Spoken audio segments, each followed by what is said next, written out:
The report notes that South Africa's total exports since 2005 have grown by only 0.6% a year in real time, less than its BRICS counterparts, who have seen greater gains in terms of exports. BDlive spoke to Tom Farole, senior economist at the World Bank and co-author of the report, about what South Africa can do to boost its exports. Better competition in the domestic market will actually spur South African firms to invest more in innovation and productivity, which will make them more fit to compete in global markets.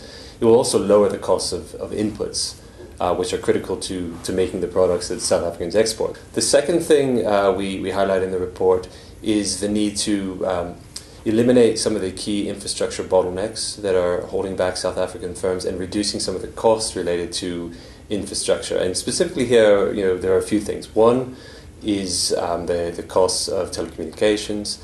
A second one is the cost of the ports. If we look at the cost for an exporter to ship a container in the port, some recent data from the regulator shows that it costs 3 times as much for South Africa in the South African ports as it does globally. And then the final issue we point to is the potential for regional integration. One of the things we highlight in the report is there's been quite significant growth in exports to Africa. That market obviously is growing and will continue to grow.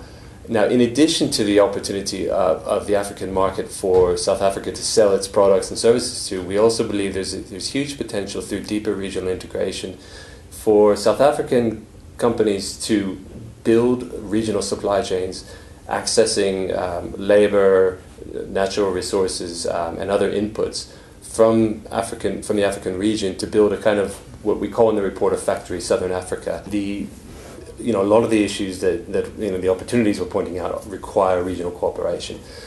I would say there is a move toward that. So what we're seeing right now, is a couple of things. The tripartite free trade agreement, which is trying to bring together SADC, COMESA, EAC, and the Pan-African free trade agreement, which is something that's been talked about for a long time, but there seems to be a bit of a renewed emphasis on that right now, and South Africa seems to be taking a leadership role in pushing that.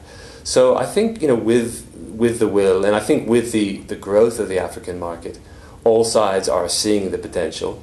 Of course, the devil's always in the detail in actually making the implementation happen, and it won't be simple. It'll take time. I'm Zuki.